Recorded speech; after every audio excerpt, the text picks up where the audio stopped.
Shivang. Secretariat, can you please come in? Yes, sir. Yes, sir. Good, Shivang. I can hear you very well. Can you please Yes. just check if at all my voice is audible clearly and also Yes, sir. Audible. Clearly audible, sir. and my video is also clear, right? Yes, sir. Yes, sir. Perfect. Perfect. Thank you so much, Thank you, sir. Thank you. Shivang and the Secretariat for confirming the same. I really appreciate your continued support and gesture. I can see very well that Dr. Ahlawat is very much with us amongst us. Yes, good evening, Dr.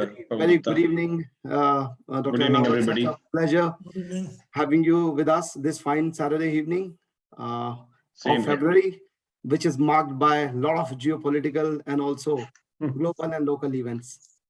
Thank you so much for sparing your time for being with us. I can very well see that our president of AUSD, Dr. Gajendra Kumar, is with us. Thank you so much, sir, for sparing your time. Good evening, Very Dr. Gajendra. And, then definitely our esteemed panelist, Dr. Rajiv Kumar Jain, sir, Dr. Siva, and Dr. Singh. Very good evening to all the esteemed panelists and to all the attendees. I am Dr. Pavan K. Gupta, Executive Committee member of AUSD and Secretary of Haryana branch of Association of Environment and Occupational Health, and also Web Secretary of National Indian Association of Occupational Health, national body. It's a great pleasure that I've been given this opportunity to moderate the session with our esteemed speakers like Dr. Ahlawat and Dr. Rajiv Jain sir.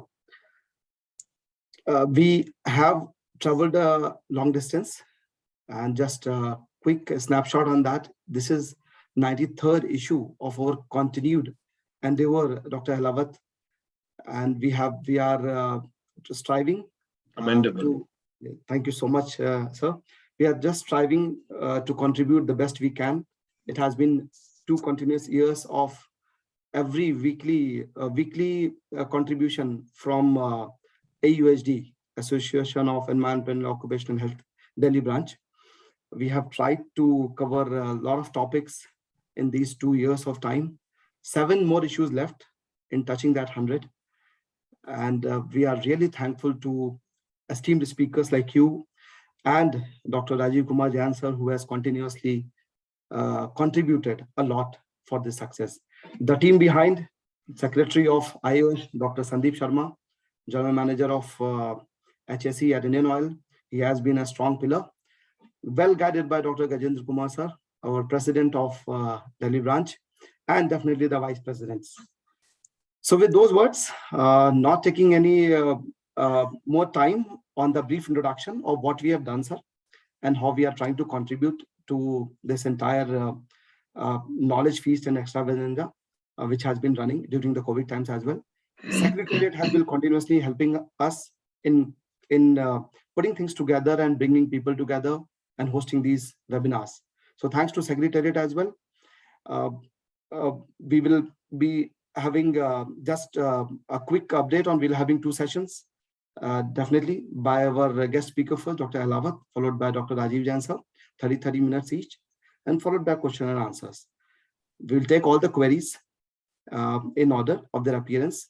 I kindly request all the panelists and attendees to please pose their questions either in the chat box or directly to me on my WhatsApp or on our group.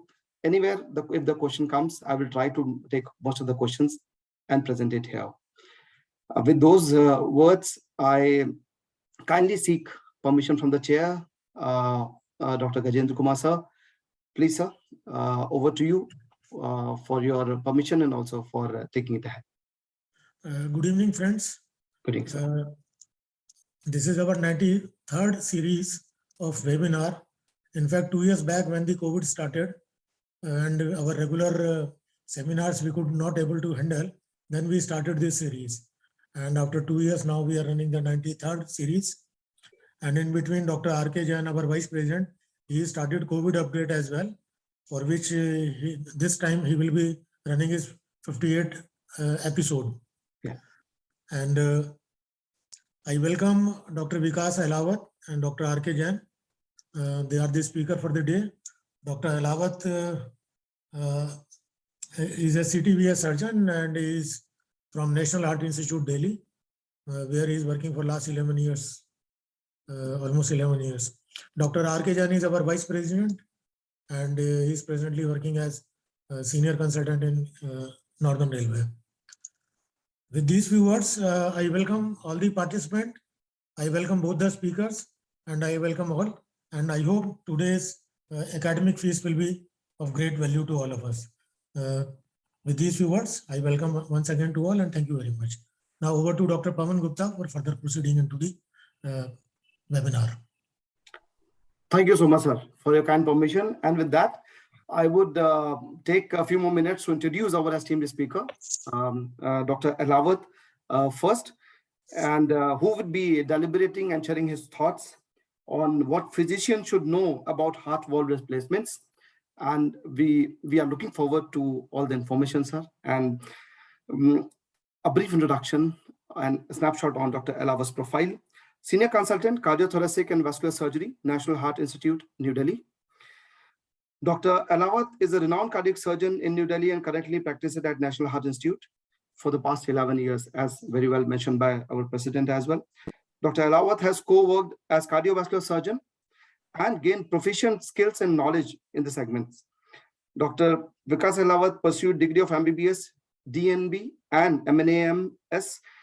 He has been rewarded with various awards, including Reeve H. Betts Fellowship of the Indian Association of Cardiovascular and Thoracic Surgeons for the year 2007, and awarded G.C. Sharma Fellowship of the Indian Association of Cardiovascular and Thoracic Surgeons for the year 2006. Many congratulations, sir, on that.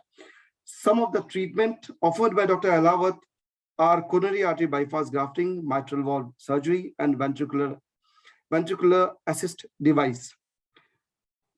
Many congratulations on those achievements, sir. We are really honored to have you with us this fine evening. With those words, I hand over this e-platform to you for further deliberation, please. Good evening, ladies and gentlemen. Just a small correction that I've been with the National Heart Institute since 2004, with 4 years in between in Australia. Apologies, sir. No problems. Thank you so much for mentioning that. Our pleasure. Our pleasure. And can I start now? Yes, please, sir. Yes. Okay.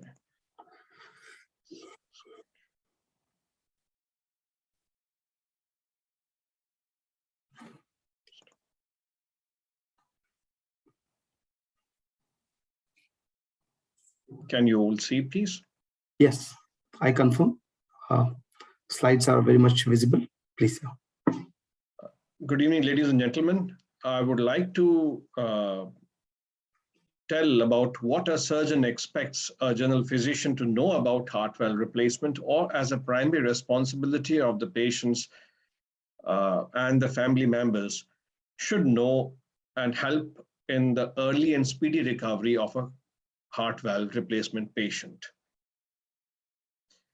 My talk would be in the form of firstly, indications of the valve replacement, just a small touch about it, investigations, risks involved in heart valve replacement, the choice of the type of the prosthesis, surgical approaches, immediate and long-term follow-up.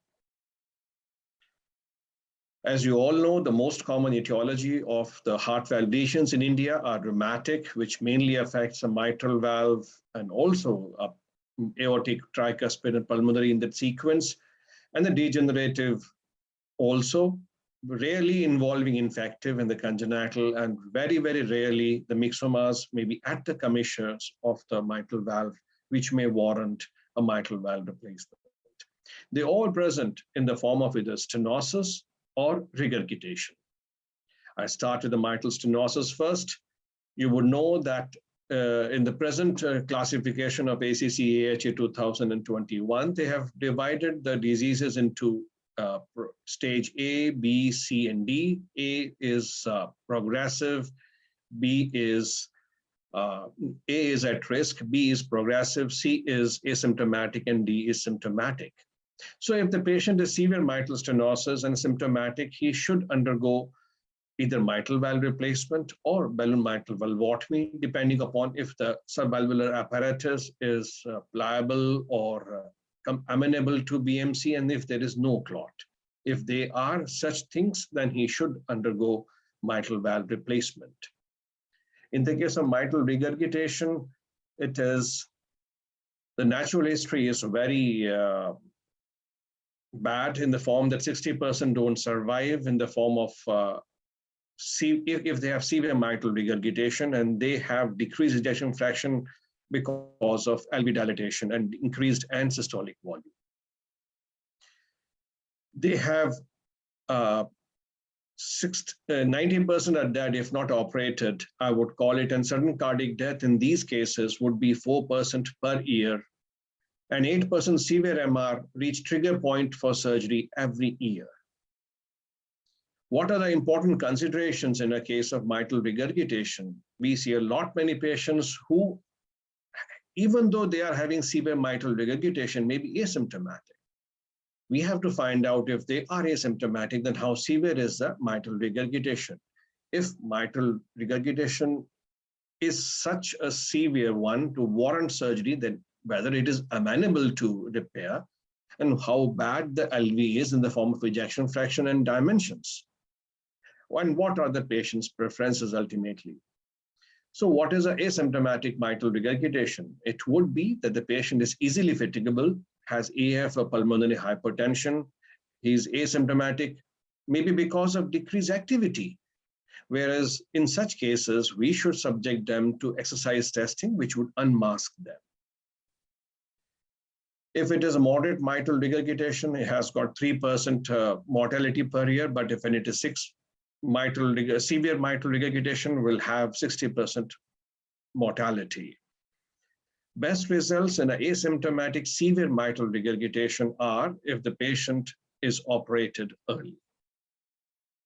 These are the echographic findings of severe mitral regurgitation, which take into consideration the regurgitant jet volume, vena contracta, and if the jet is hitting the wall of the LA. If it is primary mitral regurgitation, then we have to see that the patient in India is amenable to mitral valve replacement or repair, primarily repair.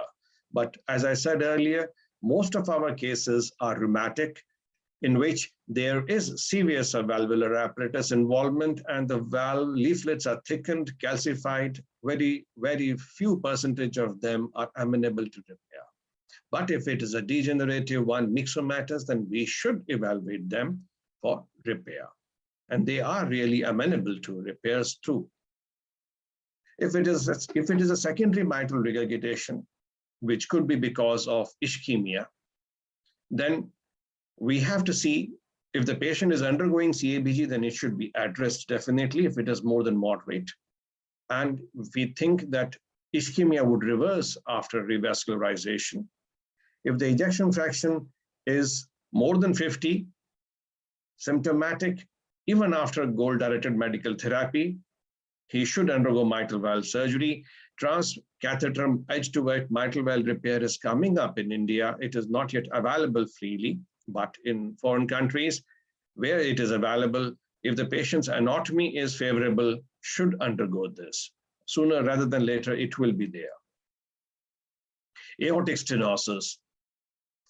When should we intervene in a case of severe aortic stenosis? If the patient is symptomatic, no doubt he has to undergo aortic valve replacement. Otherwise, the symptomatology, natural history is bad. If there are no symptoms, like there's a special subset of the patients who are low ejection fraction, low gradient, severe aortic stenosis, and they have to be unmasked with stress testing. If the ejection fraction is less than 50%, aortic valve replacement. If there is a rapid progression of the disease, then also surgical valve replacement. I will come and touch the point of when the patient should undergo surgical valve replacement and the transcatheter valve replacement a bit later. Aortic regurgitation, no doubt, if the patient is symptomatic, he should undergo aortic valve replacement. But if it is a moderate AR and the patient is undergoing any other cardiac surgery, he should undergo aortic valve replacement as well. We have to be careful that the LVEF and LVED should not be progressively coming down, even if it is a moderate AR. The patient will have to be then counseled for going for aortic valve replacement. Bicuspid aortic valve presents a special subset of the patients because they are having problem with their sinuses also, as well as the ascending aorta. If the ascending aorta is more than 4 centimeter diameter, they have to be progressively and periodically evaluated for the increase in the dimension. Their first degree relation also needs to be evaluated with the proper 2D screening. So if there is more than 5.5 size diameter of ascending aorta, they need to undergo the aortic valve replacement. If the aortic valve is affected, otherwise the ascending aorta needs to be replaced. If the aortic valve is okay, then the valve sparing procedure can be attempted. But usually they present to us when they are having aortic stenosis. So they ultimately land up with Bentall operation.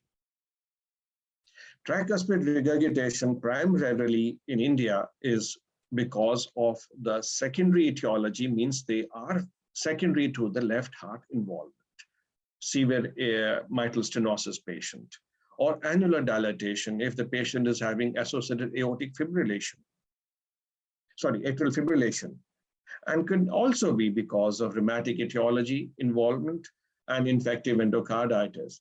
Very rarely it could be because of other congenital issues. So the point is that if the patient is undergoing a left heart surgery, means aortic mitral valve replacement, then if the annulus is more than 4 centimeter, his tricuspid regurgitation should be addressed, and he should undergo a tricuspid annuloplasty at least. If the patient is having severe TR, undoubtedly it has to be addressed with tricuspid valve ring or repair. So in a nutshell, I would put this slide. How would you evaluate a case of a valvular heart disease? We have to see how severe is a valvular heart disease and etiology. Does the patient has any symptom to it, or it is asymptomatic? And what are the patient's life expectancy and expected quality of life? Do the expected benefits of intervention outweigh its risks? What would be the optimal treatment modality, means surgical replacement, repair, or catheter-based intervention in such patients? And what are the local resources available? I may be talking of transcatheter mitral edge-to-edge repair, but is it available to us? And ultimately, it has to be a shared decision-making, and we have to respect what the patient's wishes are. I have already spoken about it, that this is the latest staging in the ACC-AHA guidelines. So the evaluation starts with the time-tested history and physical examination, ECG, chest X-ray, plain transthoracic echocardiography. But yes, if there are cases like, as I said, low ejection fraction, low gradient, severe aortic stenosis, or moderate aortic stenosis, or in the cases of mitral regurgitation, where we may have to unmask them, then stress testing, transesophageal, cardiac MRI, catheterization, and even PET scan sometimes will be required in the case of infective endocarditis. So what is the optimal time of intervention in such cases? It all depends upon the natural history of the lesion. We have to take into consideration surgical or percutaneous intervention, post-intervention morbidity and mortality, patient's preferences, age, lifestyle, comorbidities, and customize it to the patient's needs. We have to also look for, is the patient a reliable follow-upper? Means, and we have to be consistent. Like supposingly, if I give warfarin to a patient in Uttarakhand and Himachal, where they track for 2 days to reach to the nearest bus stand, it would not be a wise decision on my part. As I said, Stress testing is important in asymptomatic valvular heart disease patients to unmask them. And also, we have to see them in such cases, what is the flow or the contractile reserve. We may have to resort to cardiac magnetic resonance MRIs to see the severity of regurgitant lesions. We have to see for the myofibrosis in such cases and RV function. And also, if there are kidney dysfunction, if there is kidney dysfunction, and to evaluate ascending aorta in bicuspid aortic valve patients. The computer tomography images are important nowadays when we may have to consider TAVI as an option in a very elderly patient, which tells us about the calcification of the aorta, the condition of the thoracic aorta, and to rule out coronary artery disease in such patients. They measure the exact dimensions in CT scan before considering TAVI. What should be the frequency of echocardiographic evaluation in a patient who is asymptomatic, but having progressive or severely asymptomatic patient? It is usually 1 to 2 years, but if they become severe, then it has to be between 6 to 12 monthly follow-up or SOS follow-up if there's a change in a symptom or ECG or any other condition. Now, when we have evaluated a patient, we have come to know that he has got severe valvular heart disease and requires an intervention. Even if we are opting or contemplating repair in him, we have to broach this topic of the types of the heart valve options to the patient, which are mechanical, bioprosthetic, or catheter-based valves. I will touch upon them one by one. The performance of a valve is dependent upon its durability, the hemodynamic effects, implantability, and thromboresistance. The mechanical valve, to start with, just to give you a history, that started with Starr-Edwards valve, which were the first to be a ball and cage valve. Then came the tilting disc valves, Medtronic Hall valve, and then came the bileaflet valves, which are ATS, Carbomedic, St. Jude, still there. St. Jude Medical is the most successful of them, and it has now come up with the Regent series, which is very small sewing cuff. ATS Medtronic is also having very good results. Sodium bicarbonate is another one, and nowadays Onyx valve is been recommended by the ACC guidelines, which is amenable to be presently functioning well with the low therapeutic INR. It has got a special design of big inlet flare, which prevents Panus formation and reduces turbulence. Not to forget our own TTK Chitra valve, which is made in India, and also Miltonia valve, which is also made by Merrill in India. Miltonia is a bileaflet valve, whereas TTK Chitra was a tilting disc valve. But nevertheless, we make it and we use them with good results. So to sum up, amongst the mechanical valves, one should choose the valve which provides the best effective orifice area for the BSA of the patient. Bileaflet are better than monoleaflet, and ball and cage, of course, have been withdrawn from the market. Thinner the sewing cuff, the better would the EOA be. EOA means effective orifice area.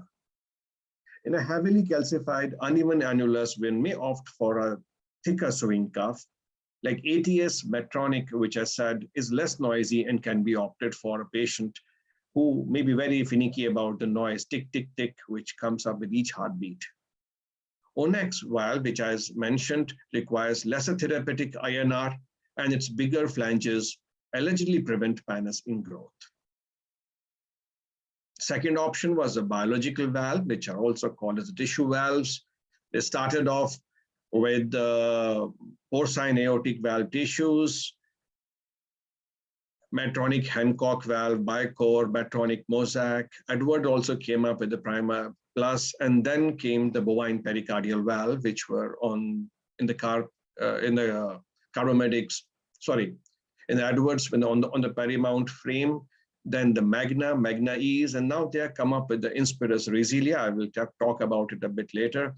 Medtronic has also come up with the bovine pericardial levolus valve, and Sorin mitral flow. They all differ in their anti-calcification treatment. They all have their own proprietary anti-calcification treatment, but nobody knows which one is better. There has been no randomized controlled trials of this anti-calcification treatment. Everybody boasts of its own better than the other one. But yes, what is the literature supporting? Literature is supporting that the bovine pericardial valve are having better longevity. And as a generation of these bioprosthetic valves increase, how are they different? Like, as I said, the perimount valve is available in the perimount model also, perimount magna, magna ease also. So they differ in their profile height. So the sewing cuff is more pliable and provides better effective orifice area in the newer generations. Their newer model, which is Avalus, is having 1 or 2 millimeter play in the hinges, which would be allowing them to put valve-in-valve technology in the tower group patients later on. So this is a valve which is future ready. Of course, it comes at a price. It's quite expensive. Medtronic Hancock, they started off with the porcine heart valves, and now they have also come up with bovine pericardial valves.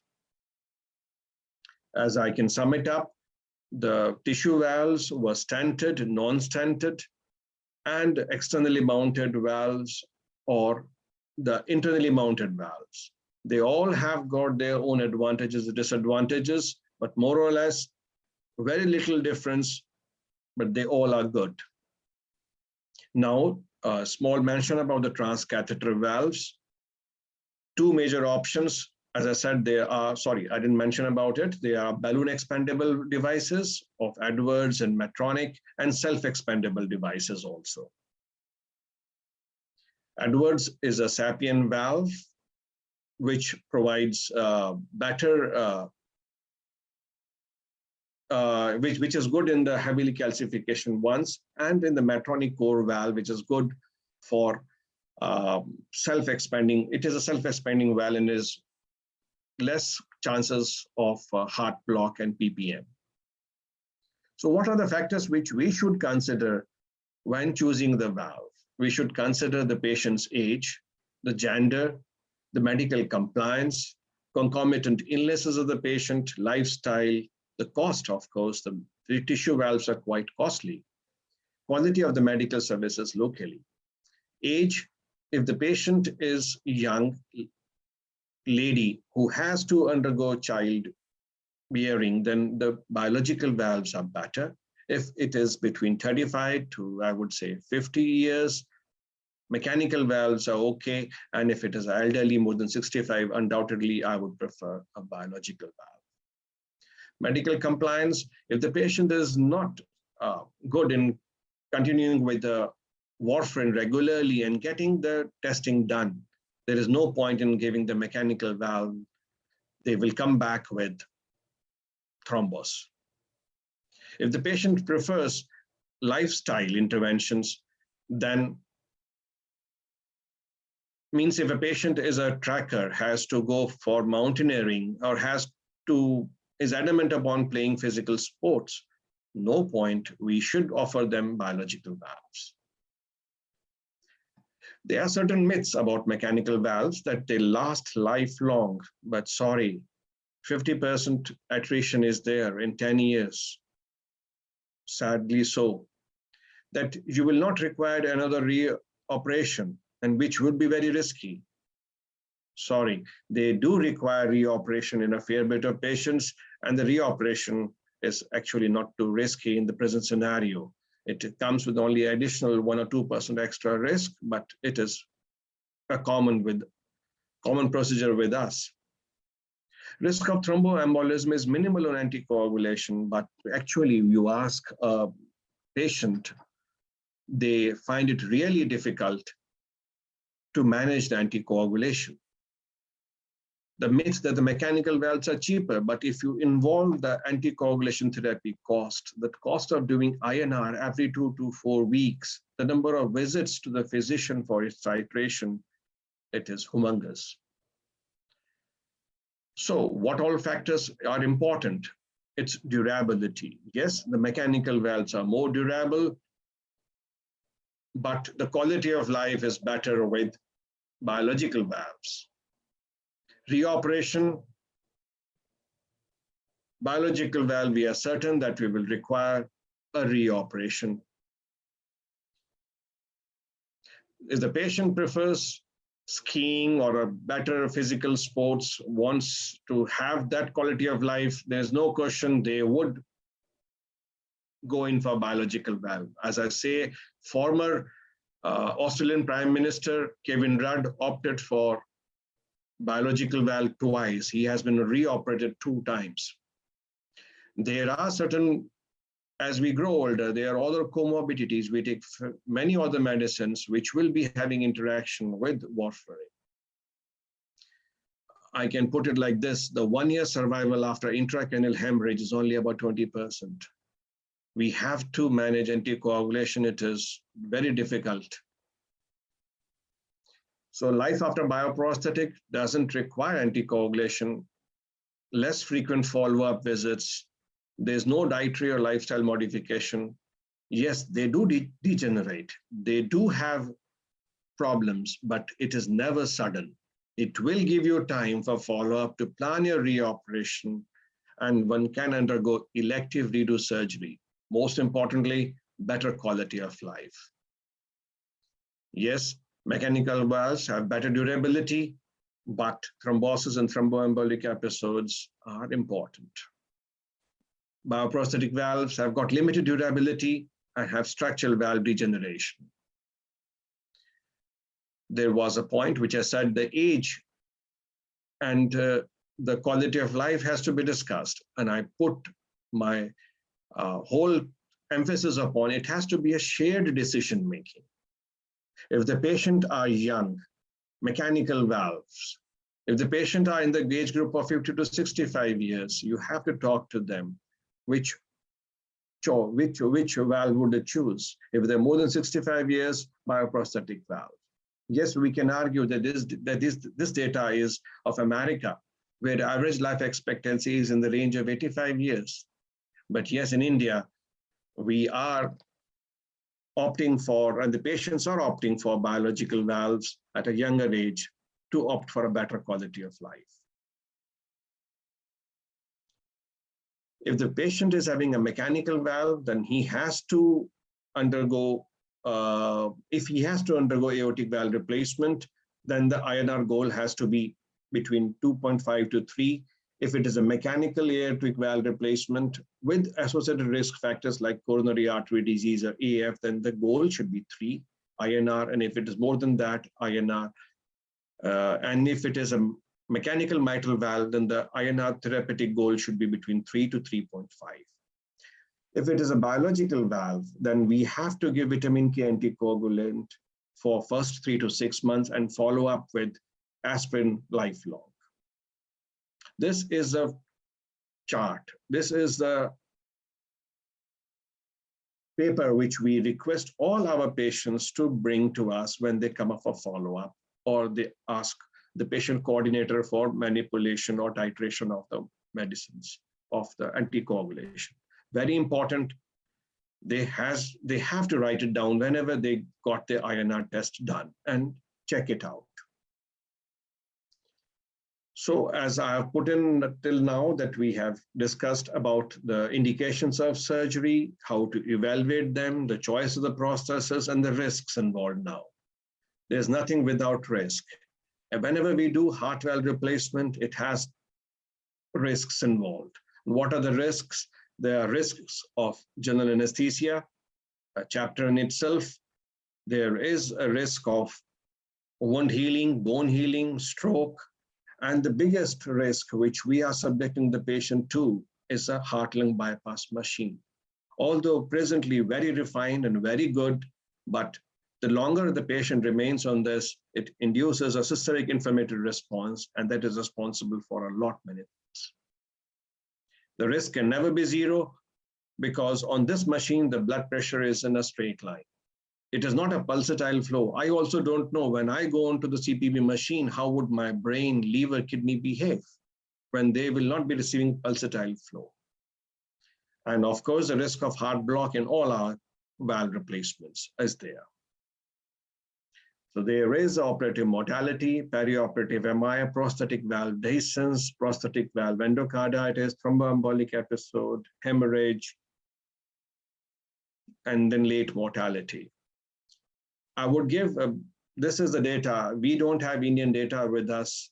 There are now compilation going on in Indian Association of Cardiothoracic Surgeons to come up with Indian data. But till then, we have to rely upon the American data, which is Society of Thoracic Surgeons. This is the biggest database.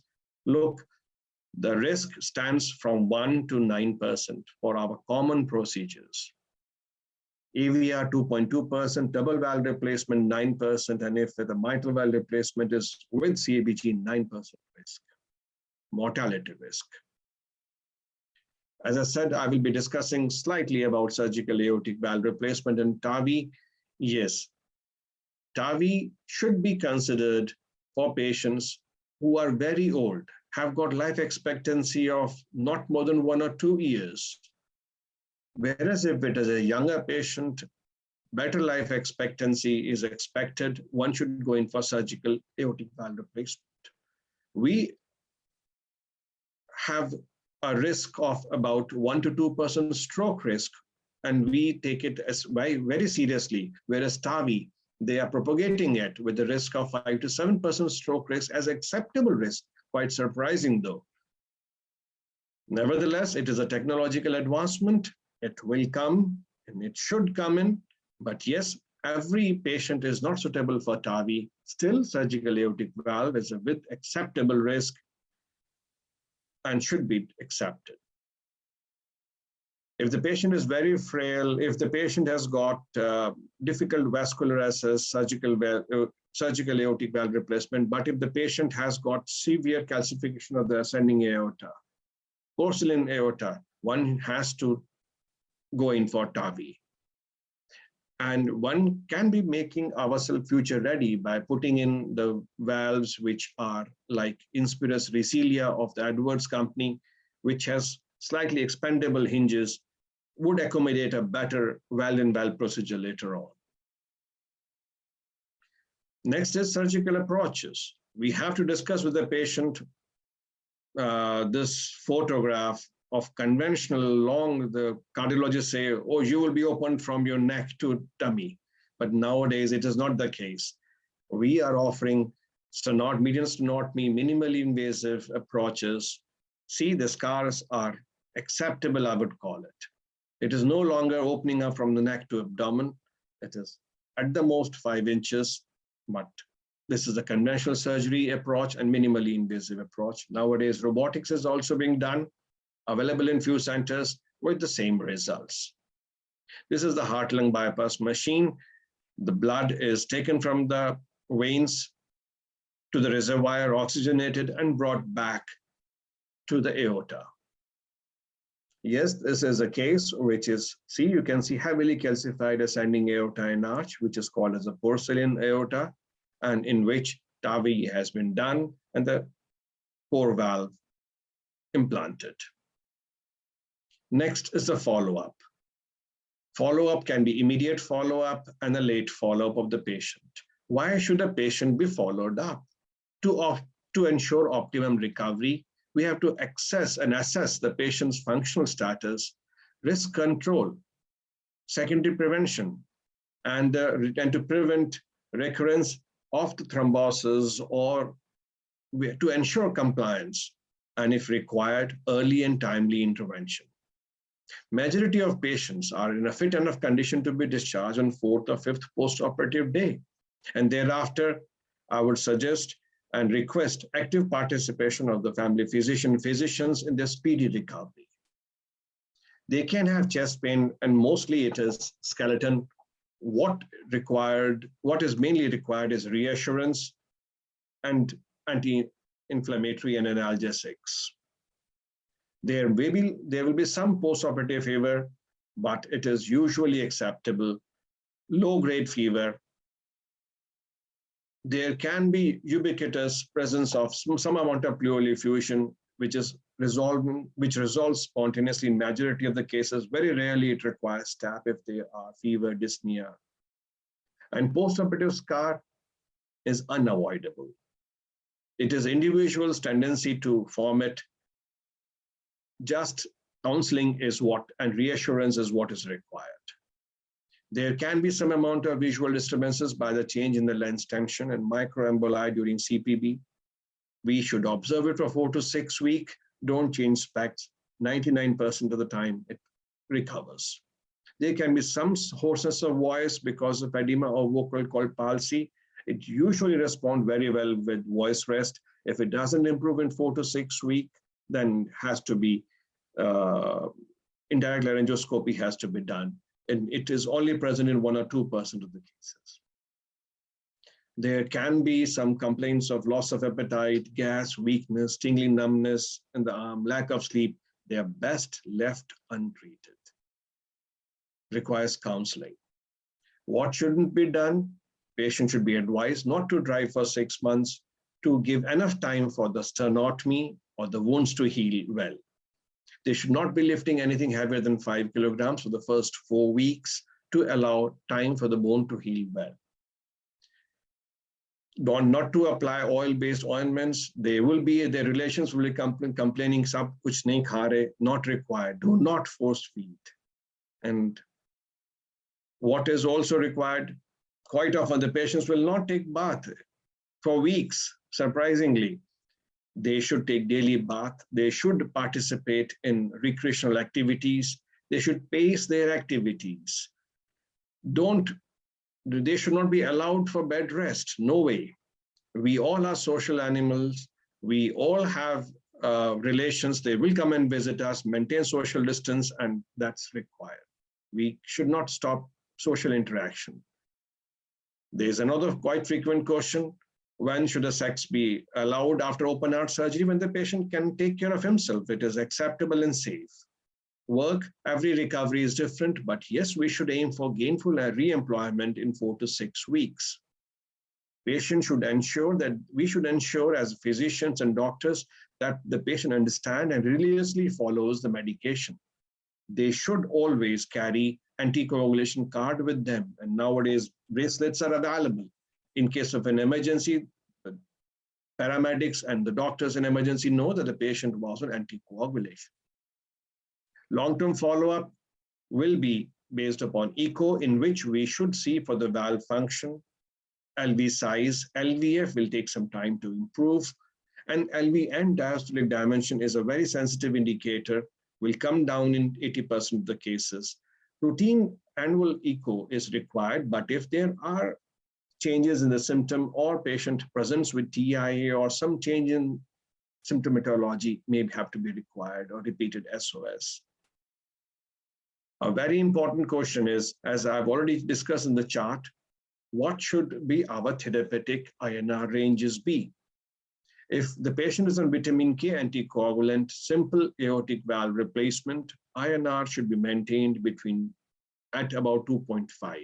But if the patient is having some other risk factors, INR should be at 3 with addition of aspirin, lifelong. If the patient is having mitral valve replacement, the INR should be maintained between 3 to 3.5 with aspirin. If it is a bioprosthetic valve, the patient requires for the first 3 to 6 months only vitamin K anticoagulants and thereafter lifelong aspirin. But if they have any thromboembolic episode, they have to be put on vitamin K anticoagulants. Same thing here. Another point which we have to tackle in our day-to-day activities, the patient comes with a very high INR. If it is more than 5, but no bleeding, the patient's warfarin should be stopped for a day or two. Give oral vitamin K 1 or 2.5 milligram. If there is bleeding, it has to be reversed with FFP or prothrombin X if the patient requires urgent surgery. We usually avoid injectable vitamin K because it overcorrects the INR. It takes a very long time for it to come back again, and thereafter exposes the patient to the risk of thromboembolism in the first week or so. If the patient is to undergo any intervention, if the patient was on vitamin K antagonist, then it is called as that the bridging therapy for interruption of warfarin. If the patient is at low risk of thromboembolism, like if has got a bileaflet valve or simple aortic valve replacement, stop warfarin for 48 hours and reinstitute within 24 hours of the procedure. But if the patient is at a high risk of thromboembolism, like if he has AVR, double valve replacement, we should switch over to unfractionated heparin, that is a normal heparin, when the INR drifts to less than 2. That means we have to stop the warfarin or acetylchrome at least 4 days before, let the INR drift to less than 2, switch over to heparin, stop 6 hours before procedure, restart at the earliest, and we have to restart heparin, and when the INR is more than 2, that means heparin and warfarin has to be restarted together. When the INR is more than 2, we stop heparin. Nevertheless, we have to always remember that infective endocarditis prophylaxis is a must. The most common procedure will they come with, sir, we have to undergo dental procedure. You have to give ampicillin or penicillin prophylaxis or third generation cephalosporin for that. Another important part of it, before only a few slides before I conclude, if a patient is, if a lady is having valvular heart disease, how should she plan her pregnancy? She should get her transthoracic echocardiography done. If it is a severe valvular disease, she has to get it treated before conception. If she conceives, then she has to be ready with vitamin K antagonists and the consequences of it. So if a patient has mechanical heart valve on vitamin K antagonist and is pregnant, then the options are that if the warfarin dose is less than 5, then the patient can be continued on warfarin for all the 3 trimesters. We stop 1 week before the delivery, switch over to continuous intravenous heparin, and stop 36 hours before delivery, get the delivery done, and then proceed with restarting heparin and warfarin. But if the INR dose was more than 5, if the warfarin dose was more than 5, then the patient has to be switched over to low molecular weight heparin in the first trimester, can continue with the warfarin in the second trimester, and the way it has to be stopped in the week before delivery. There are frequent times when we have to decide in a case of prosthetic valve thrombosis that should the patient be subjected to thrombolysis or should he undergo redo surgery. First choice is always thrombolysis. But if he has got a large clot, he's an NYHA grade 4, absolutely stuck valve, you have to bite the bullet and the patient has to be subjected to redo surgery. What are the complications of the prosthetic valves? Different models of prosthetic heart valves, and each has got their own drawbacks and advantages. In the mechanical valve, we have got thromboembolism complications and anticoagulation related hemorrhages. In the tissue valves, they degenerate and have got tears and calcification, like you can see mechanical valves are having clot, pannus here. This is the biological valve. They degenerate like this. You can see heavily calcified, non-pliable valves. They may tear, they may have pannus ingrowth in the hair, thrombus here, and can even have endocarditis. Thank you. Well, thank you so much, Dr. Ahlawat, for that exhaustive overview on heart valve diseases, their complication, implication, and also good way of how a life can be taken ahead after this surgery, which is definitely a procedure, elective procedure. And at times an imminent need, and that too in times when heart diseases are still number one when it comes to mortality, clocking to close to 10 million, if I'm not wrong, globally, at least 10 million deaths annually. And we definitely have a lot of concerns. But yes, thank you so much when it comes to esteemed speakers like you who provide us with this exhaustive overview, so we are able to take judicious calls on the way forward. With that, I immediately will move on to the questions that have been that our panelists first and then attendees would like to ask. And the first one, the raised hand that I see is of our President, Dr. Gajendra Kumar. Sir, over to you, please.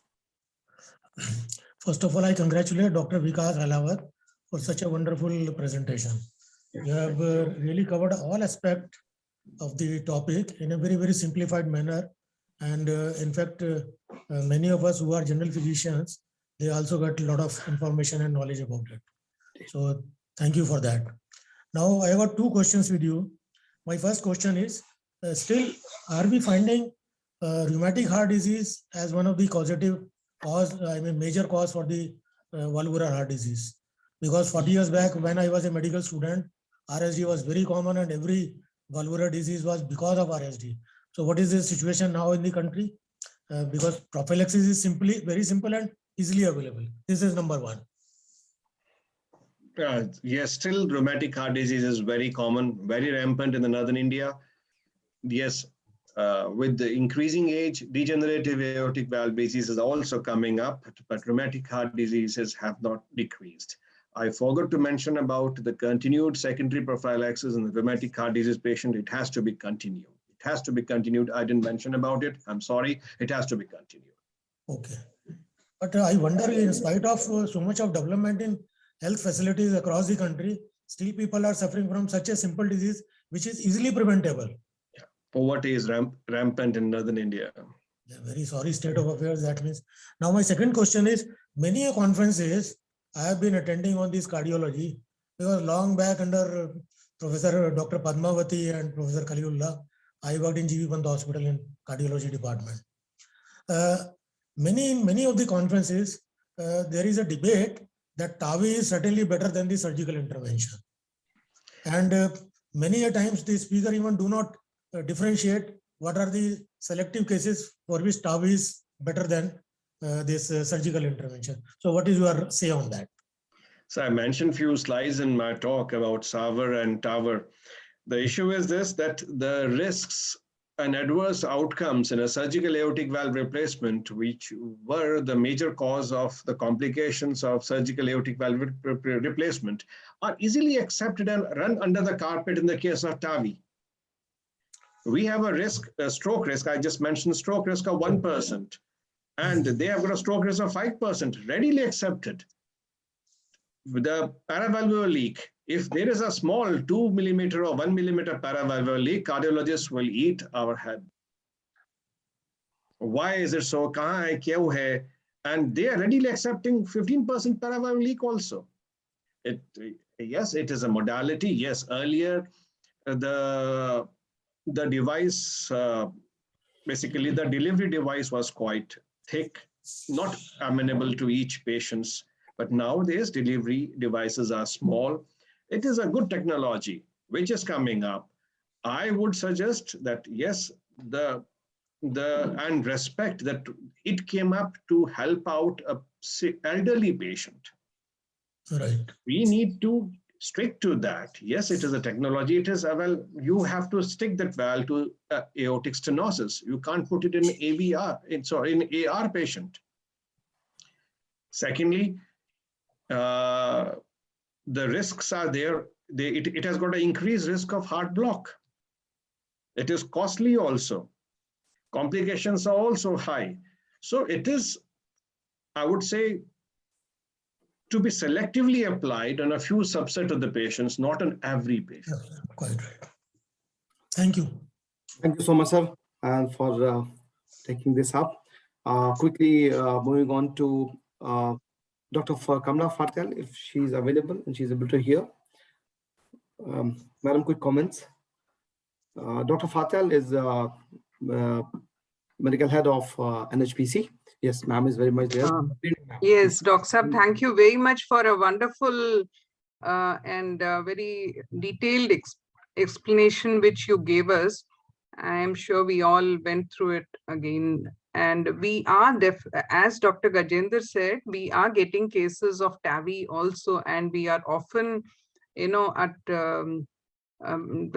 we are not able to, I think we are not able to accept it because it's very costly procedure, and we have to get approval from our management for the same. Now, slowly we are able to analyze it, as you very rightly said, that old patients who are not able to undergo the surgery with lot of high-risk cases, their TAVI definitely plays a big role.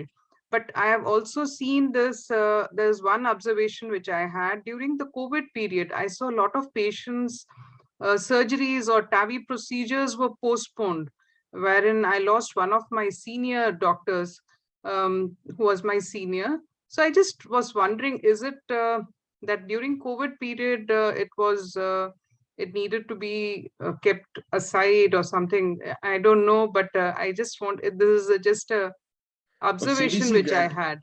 CDC guidelines came that an elective cardiac surgery should be postponed for about 4 to 6 weeks. Yes, sir. In Yes, a sir. I COVID agree. patient, because Yes. it affects lungs and all microvascular organs. Microvascular affliction is there in all organs.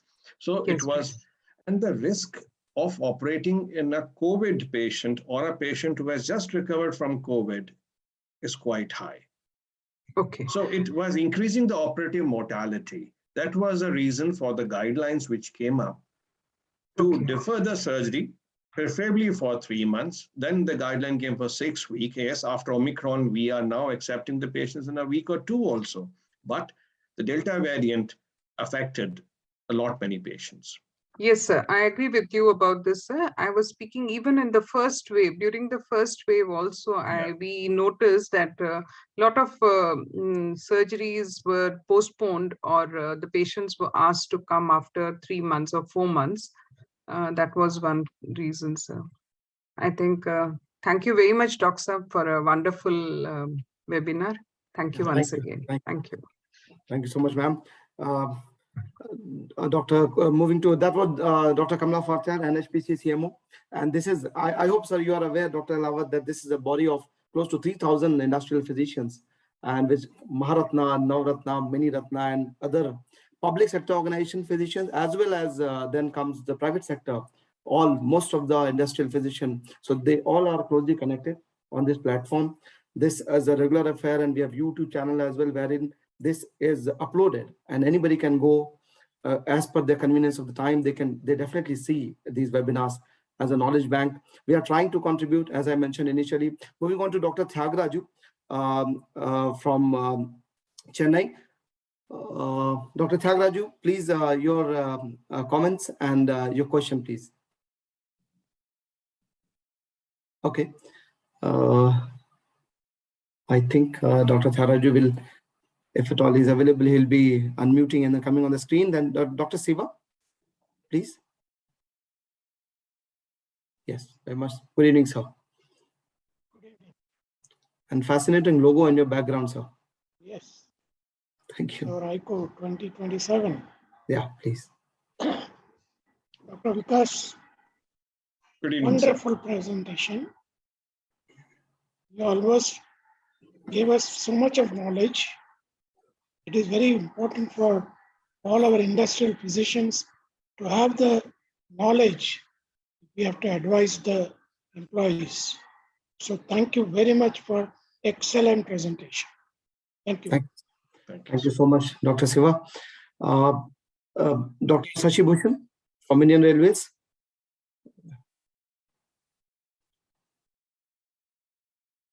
Okay. I think I had those questions for you, Dr. Ahlawat. I have a couple of things in my mind, but considering time, I think I'll have to connect separately. Wholeheartedly thanking you for sparing your time this evening and for your contribution. Thank you. Thanks. Thank you so much. Pleasure here also. Yes, thank you. With that, we move on to our next session, which is definitely a very regular affair. Dr. Ahlawat, I'm informing to you as well that this is a very regular initiative, COVID Epid updates by Dr. Rajiv Jain, sir, who is the Senior Vice President of our body, Delhi Association of Occupational Health Physicians. And he has been, as Dr. Gajendra sir mentioned, that there are 50 plus episodes and still continuing. Very good evening, Dr. Jain sir. We can see you very well. Thank you so much for your continuous contribution. Quick introduction to Dr. Rajiv Jain sir. He's a senior consultant, health, Indian Railways. He's senior vice president of AUSD, and with 40 plus years of experience in health and hospital administration. Fellow Award of Indian Public Health Association, Fellow Award of Indian Association of Occupational Health, Fellow Award of Association of Environmental and Occupational Health, Delhi. Presented more than 145 scientific papers in national, international conferences, journals, and books. Fellowships, scholarships by World Health Organization, National Institutes of Health, USA, Canadian Society for International Health, International Clinical Epidemiology Network, and International Society for Priorities in Healthcare. I always say that list is so long, but we at times we have to stop here because then we have to listen more from Dr. Jain. With those words, Dr. Jain, handing over this platform to you for your deliberation and for sharing your thoughts, please. Thank you, Dr. Pavan. Thank you. We are here again on a Saturday evening. Yeah. And this is the 58th episode of COVID-19 Epid updates. COVID-19 epidemiological updates are part of the pandemic management and preparation and our willingness to share the epidemiological evolution of the COVID-19 pandemic as it has rolled out during the last more than 2 years across the world. But when we talk of the epidemiological updates, we also must remember that data teaches you not only about COVID-19, the data teaches us about how to look at data. And that is the science of epidemiology, which is an important science impacting occupational health and environmental health in many diverse ways. Anybody who knows what epidemiology means will be able to understand and be better practitioner of occupational and environmental health.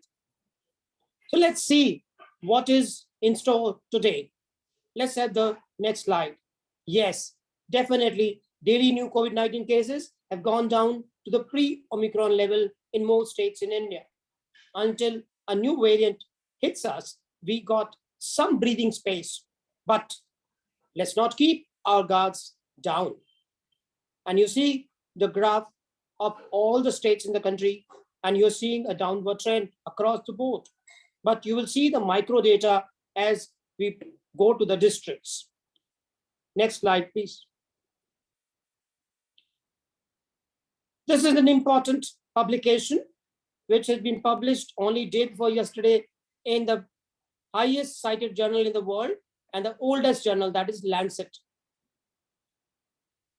And the title of the paper is Global, Regional, National Minimum Estimates of Children Affected by COVID-19 Associated Orphanhood and Caregiver Death by Age and Family Circumstances up to October 31, 2021, an updated modeling study. And the observation is at least 5 million children, 5 million children, 50 lakh children have lost a parent or caregiver due to COVID-19 since March 2020. Updated figures suggest. Authors urge actions to prioritize affected children, including economic strengthening, enhanced community and family support, and education. That's the challenge of all the governments and all the community in the world today. Next slide, please. At least 5.2 million children worldwide have lost a parent or caregiver due to COVID-19. And you see the graph, how the number of children who have lost a primary caregiver due to COVID-19 has nearly doubled in 6 months. And you see 5.2 million in the red, and green 5 million. And reported COVID-19 is green, and children affected by pandemic-associated caregiver death is in red. And see how steep is the curve from 2.7 million to 5.2 million from April 30, 2021 to October 31, 2021. Adolescents have been worst affected. On the right top, you see the circle, proportion of children affected by orphanhood due to COVID-19 by age group. 0 to 4 years, 14.6%, 5 to 9 years, 21.8%, but 10 to 17 years is 63.6%. And children affected by orphanhood are 3 times more likely to have lost a father than a mother. If you see the circle on the middle in the right side, you see the proportion of children affected by orphanhood due to COVID-19 by parent lost. Mothers, 23.5%, and 76.5% father. This is an evidence-based emergency response is increasingly urgent. What we need to do, prevent death by accelerating COVID-19 vaccines, containment, and treatment, prepare families to provide safe and nurturing care, and protect children to reduce risks of poverty, childhood, adversity, and violence, and to strengthen their recovery. Explore this is the Imperial College London COVID-19 orphanhood calculator, and I've given the link there. Next slide, please. The background of the study is worth knowing. In the 6 months following our estimates from March 1, 2020 to April 30, 2021, the proliferation of new coronavirus variants, updated mortality data, and disparities in vaccine access increased the amount of children experiencing COVID-19 associated orphanhood. To inform responses, we aimed to model the increases in numbers of children affected by COVID-19 associated orphanhood and caregiver death, as well as the cumulative orphanhood age group distribution and circumstance, maternal or paternal orphanhood.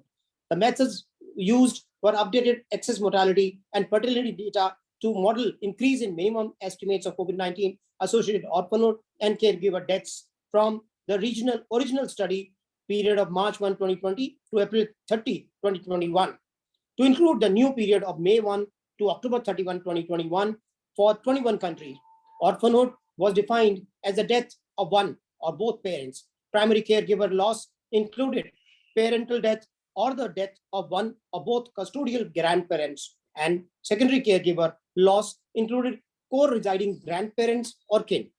They used logistic regression and further incorporated a fixed effect for Western European countries into the previous model to avoid overpredicting caregiver loss in that region. For the entire 21 period, we grouped children by age 0 to 4, 5 to 9, and 10 to 17 years, and maternal or parental orphanhood using fertility contribution, and we modeled global and regional extrapolations of numbers of orphans. 95% credible intervals are given for all estimates. Next slide, please. The number of children affected by COVID-19 associated orphanhoods and caregiver deaths is estimated to have increased by 90%, 90%, from April 30 to October 31, 2021, from 2,000 to 27,37,300 to 52,300. Between March 1, 2020 and October 31, 2021, 4,91,300 children aged 0 to 4 years, 7,36,800 children aged 5 to 9 years, and 21,46,700 children aged 7 to 17 years, 10 to 17 years are estimated to have experienced COVID-19 associated orphanhood. Globally, 76.5% of children were paternal orphans, whereas 23.5% were maternal orphans. In each age group and region, the prevalence of paternal orphanhood exceeded that of maternal orphanhood. The interpretation is that these findings show that the numbers of children affected by COVID-19 associated orphanhood and caregiver death almost doubled in 6 months compared with the amount after the first 14 months of the pandemic. Over the entire 20-month period, 5 million COVID-19 deaths meant that 5.2 million children lost a parent or caregiver. This data on children's ages and circumstances should support pandemic response planning for children globally. This research was funded by UK Research and Innovation, Global Challenges Research Fund, Engineering and Physical Sciences Research Council, and Medical Research Council, Oak Foundation, UK National Institute for Health Research, and US National Institutes of Health, and Imperial College, London. Next slide, please. The implications of all the available evidence is that national and global implementations of evidence-based responses to the COVID-19 pandemic are urgently needed within a framework that comprehensively addresses first-order and second-order effects of the disease. Effective responses are key and should combine equitable vaccine access with evidence-based programs for bereaved children tailored to burden, location, age, and the circumstances of loss. We propose integrating care for children into every national COVID-19 response plan. This approach includes 3 components, that is, prevent the death of caregivers by accelerating equitable COVID-19 vaccine delivery, prepare families to be safe and nurturing, and protect orphaned children using evidence-based strategies that address their increased risk of poverty, childhood adversity, and violence, and strengthen their recovery. That's the most important contribution of this study. Next slide, please. This is a current coronavirus disease, that is COVID-19 dashboard at the moment for the country, with all the states listed in all the 5 columns that you see. 11,157 new cases in the last 24 hours, 254 deaths, out of which 128 backlogs from Kerala, and 11.4 lakh tests yesterday. 7-day average test positivity rate has come down to 1.4% only. 1.1 lakh active cases are there, and they're shrinking by 10%. Total 4.3 crore cases are there, and total deaths reported till now are 5,13,512. 177.17 crore vaccination doses have been given, and 28 lakh doses were given yesterday. If you see confirmed cases in the last 24 hours, the highest is in Kerala, Mizoram, Maharashtra, Rajasthan, and Karnataka. Deaths have been highest in Kerala, Karnataka, Maharashtra, Punjab, Odisha, and Gujarat. Tests per million per day are very low in Assam, Nagaland, Arunachal, West Bengal, Andhra Pradesh, and Sikkim. 7-day average test positivity rate is highest in Kerala, 9.4%, Himachal 4.1%, Arunachal 3.9%, Manipur 3.8%, and Ladakh 3.1%.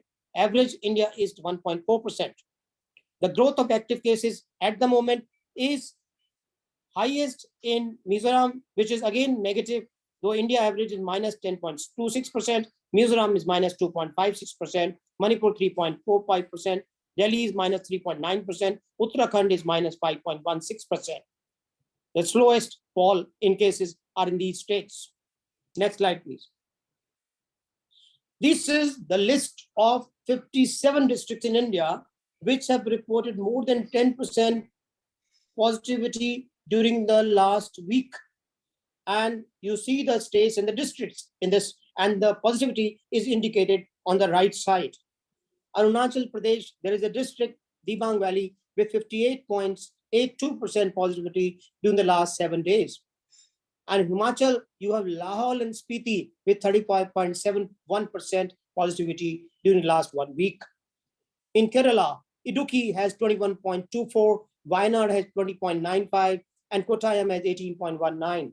What do you see? You see districts in some of the states are having still very high positivity rates. Mizoram, Lunglei is showing 37.3%, Sarchip is showing 34.36%, Nagaland, Twinsang is showing 30.77%, and other districts are there in the list. Next slide, please.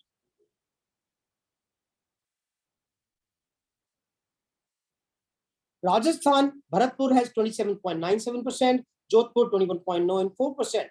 In Telangana, look at the number of districts which are showing more than 10%, and Vikarabad 37.5%, Manchiral 36.36%, Rajana Sisila just 33.33%, Suryapet 25%, Adilabad 24.72%. So these are the districts in Telangana. It's a red flag.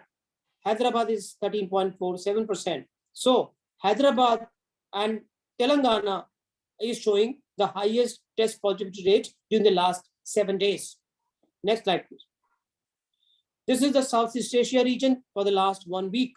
A decline in new cases has been observed in Southeast Asia region since mid-January. Over 762,000 new cases were reported in the region this week, a 17% decrease as compared to the previous week.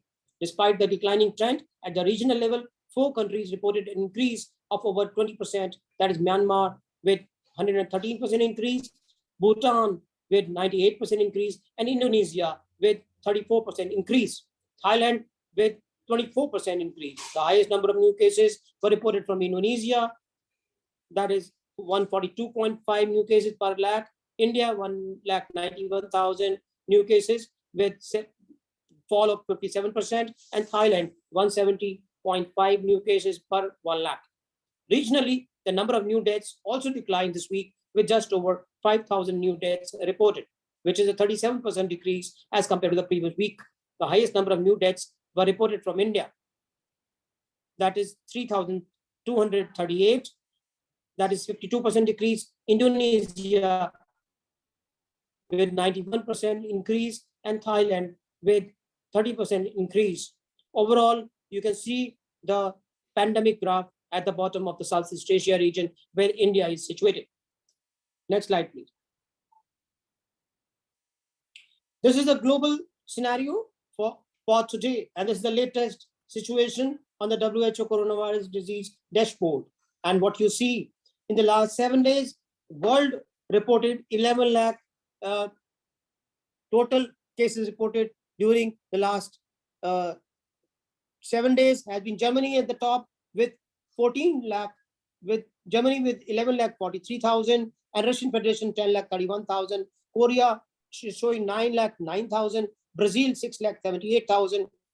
Turkey 5 lakh 75. United States has gone down with 5 lakh 29,000. Japan is 5 lakh 8,000. France 4 lakh 43,000. Vietnam is 3 lakh 98,000, and Indonesia 3 lakh 68,000. See the change which occurs across the world. Now, Germany, Russian Federation, Korea are at the top, which were never so in the past. If you look at the deaths, next slide, please. This is the ranking of the deaths across the world in respect to countries. Total deaths were 62,717 during the last 7 days. 13,000 was USA. Brazil was 5,600. Russian Federation 5,400. India 2,300. Turkey 1,800. Italy 1,700. Ukraine 1,558. So what you see, both Russia and Ukraine are there in deaths due to COVID-19 during the last 7 days. And Japan 1,500, France 1,500, and Poland 1,500. So you find deaths are occurring across the world. Next slide, please. This is important to see the overall trend of the graph or of the pandemic with respect to the color coding according to WHO regions. Globally, during the week of 14 through 20 February, the number of new COVID-19 cases decreased by 21% as compared to the previous week. In addition, the number of new deaths showed a decreasing trend, -8% when compared to the previous week. Across the 6 WHO regions, over 12 million new cases and over 67,000 new deaths were reported. As of 20th February, over 422 million confirmed cases and over 5.8 million deaths have been reported globally. At the regional level, the Western Pacific region reported a 29% increase in the number of new weekly cases, while all other regions reported decreases.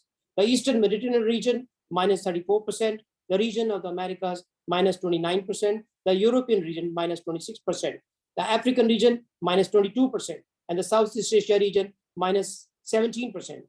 The number of new weekly deaths increased in the Western Pacific, +21%, and Africa, +20%. Regions, and decreased in the Southeast Asia region, -37%, the regions of the Americas, -9%, the European region, -5%, and the Eastern Mediterranean region, -4%. Next slide, please. The highest number of new cases were reported from the Russian Federation with 12,36,000 cases minus 7%. Germany, 12 lakh 18%, minus 8%. Brazil, 7 lakh 77,000, minus 23%. United States of America, 7 lakh 46,000, minus 39%. And the Republic of Korea, 6 lakh 12,000, plus 80%. The highest number of new deaths were reported from the United States of America, 14,723 deaths, minus 6%. Brazil, 5,877 new deaths, minus 11%. The Russian Federation, 5,252 new deaths, plus 8%. India, 3,238 new deaths, minus 51%. And Mexico, 2,221 new deaths, plus 8%. And you see the overall table there in the slide. Next slide, please. This is the COVID-19 cases per 1 lakh population reported during the last 7 days. The darkest colors show highest concentration of deaths. And you see the darkest color all across the Europe, including Russia and northern part of South America and Australia and some countries in Southeast Asia region. Next slide, please. This is the COVID-19 deaths per 1 lakh population reported by the countries during the past 1 week. And the darkest color you're seeing in Eastern Europe, including Russia and Ukraine and Poland. Next slide, please.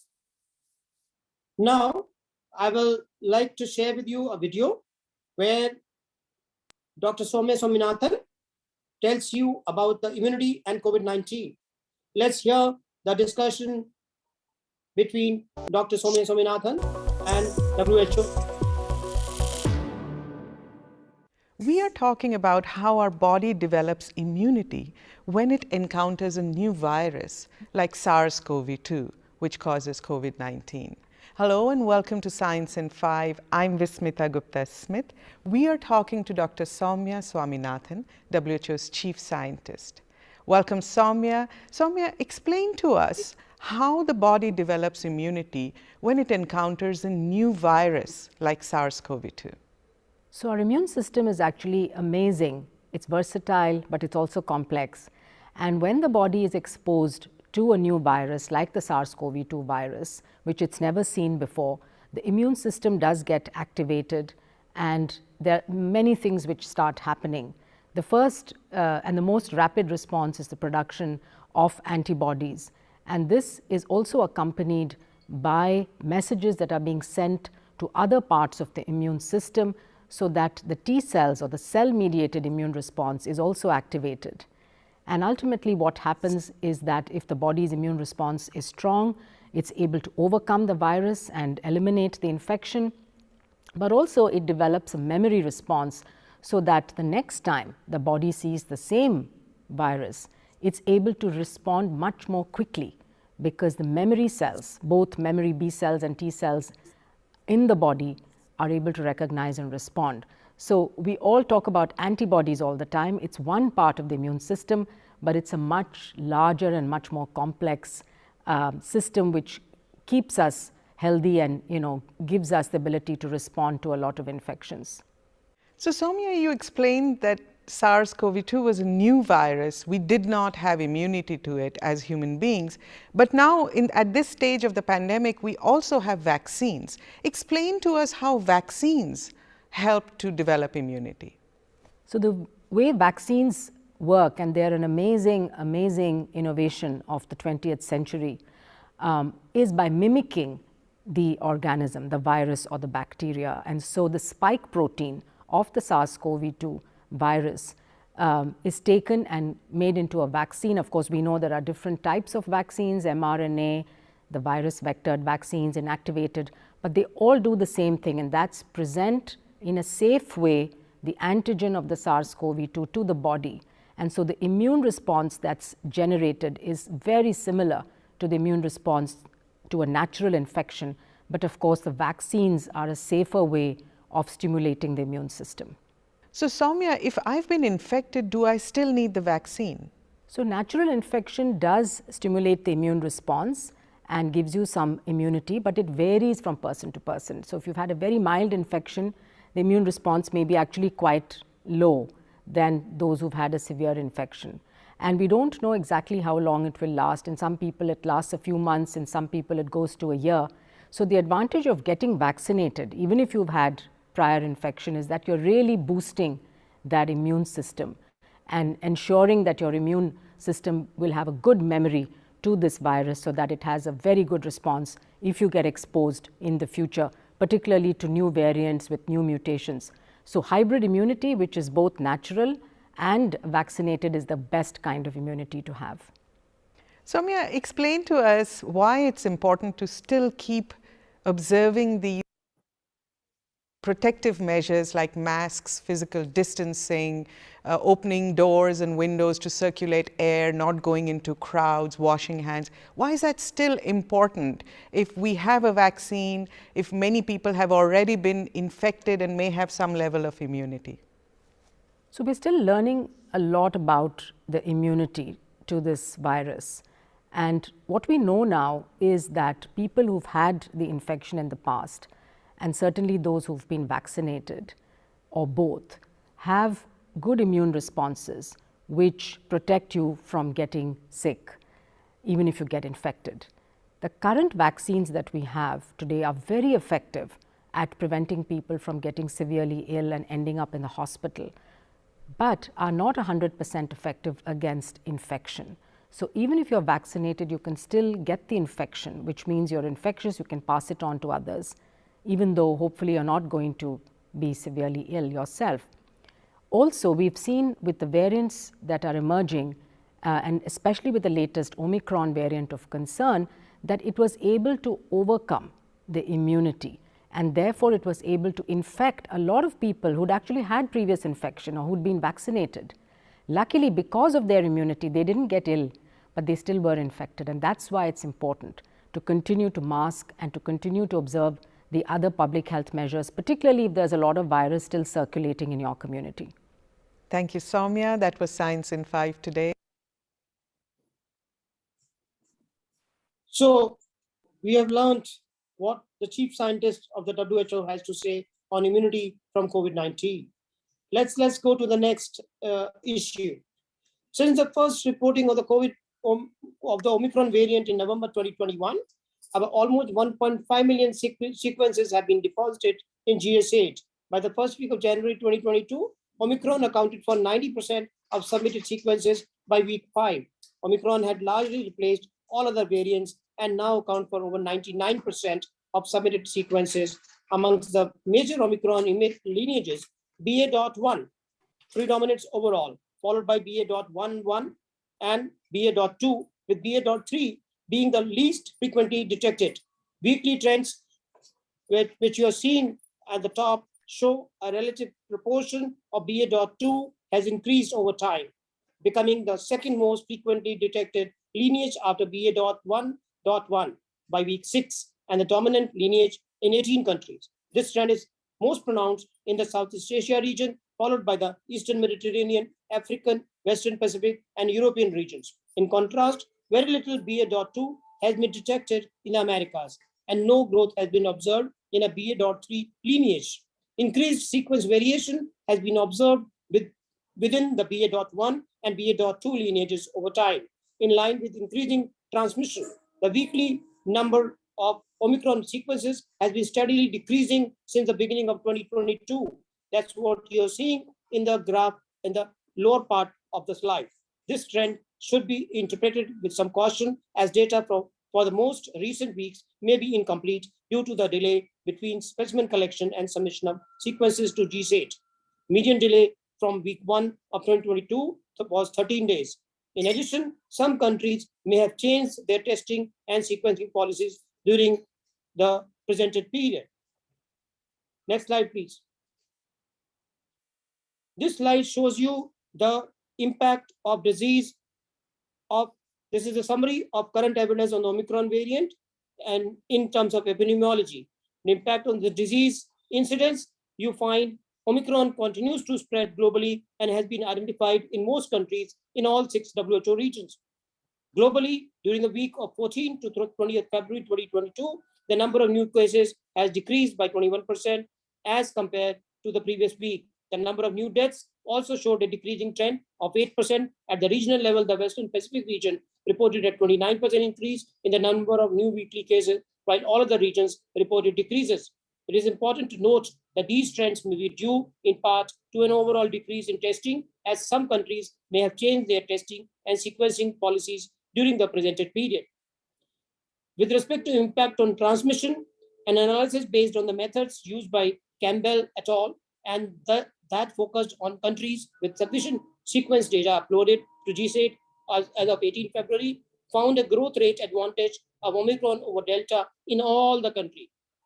This translated to a pooled mean transmission advantage, that is a relative difference in effective reproduction number of 77% across epidemiological context, under the assumption of an unchanged generation time, that is duration between the moment a person gets infected to the moment they infect other person.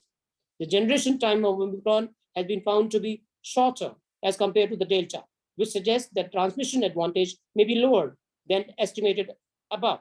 For a 20% shorter generation time, the estimated pooled mean transmission advantage of Omicron over Delta is 66%. Higher secondary rates were reported for Omicron compared to Delta, 13.6% versus 10.1% in the UK, and 31% versus 21% in Denmark. Researchers in China, Hong Kong, and found that the Omicron had a higher tropism for the bronchi tissue compared to lungs. In the United Kingdom, Omicron was found to infect the upper respiratory tract more rapidly than Delta, yielding about 100-fold higher titers.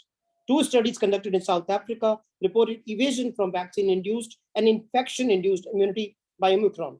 This could also be a contributing factor to the higher growth of Omicron compared to Delta. And impact on vaccination, results of vaccine effectiveness studies are difficult to interpret, and estimates vary with the type of vaccine administered, the number of doses, and scheduling. Studies conducted in the UK and the United States of America reported 60% to 75% vaccine effectiveness against symptomatic infection with Omicron. Next slide, please.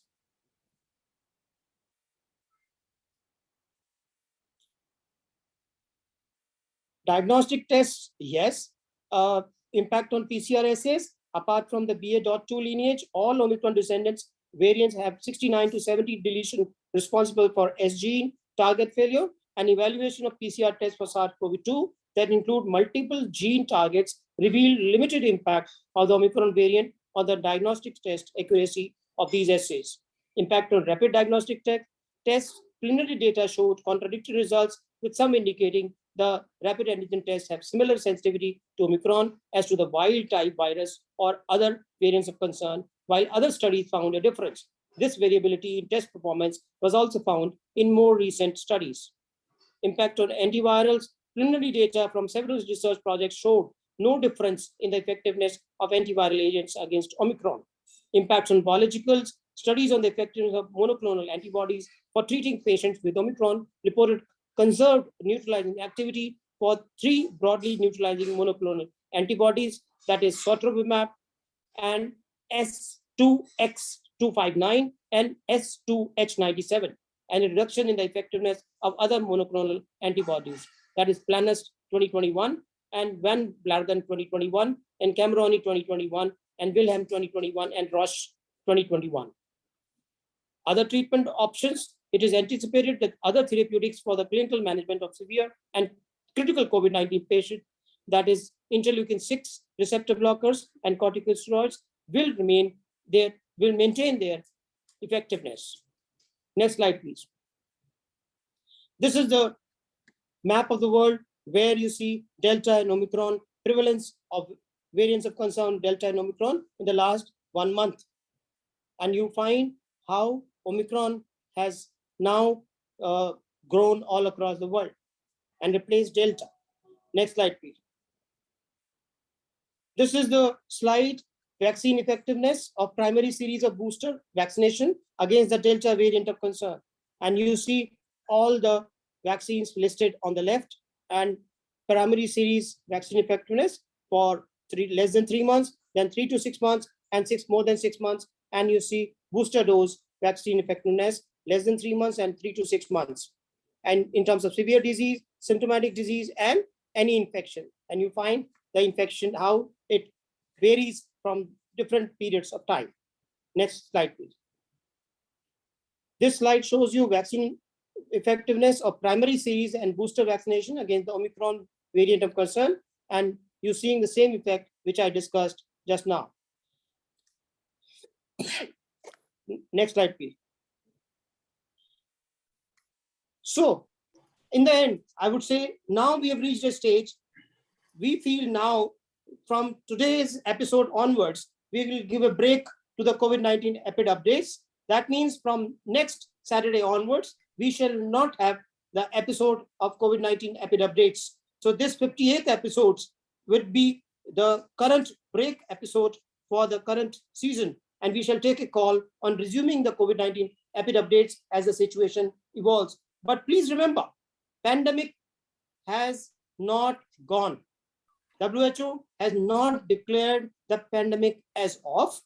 One needs to continue, as WHO chief scientist told, that you need to continue mask, social distancing, and ventilation in indoor spaces. Please understand these measures shall continue till the time the world attains 70% of vaccine doses across the world. And it's not one country achieving anything, it's the global 70%. Only then the target WHO has assigned is 15 July 2022 for 70% vaccination across the world. I'm grateful for all the audience here on the Zoom channel, as well as the Enoch DigiConnect YouTube channel, for giving your time and attention, because attention is the rarest and purest form of generosity. I thank you for your attention. Thank you so much, sir. That was illustrious, exhaustive, and informative as always. We are privileged to have you with us week on week, and with all this information put up together, this is definitely helping us take decisions and calls. And moreover, your access to us is proving really helpful.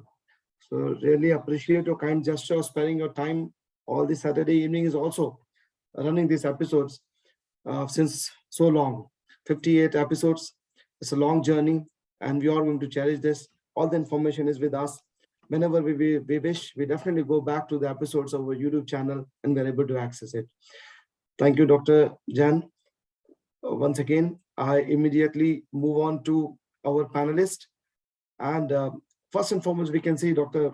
Definitely Ahlawat. Very exhaustive and a very informative talk, Dr. Jain sir. Thank you so much. Thank you so much. Learned a lot.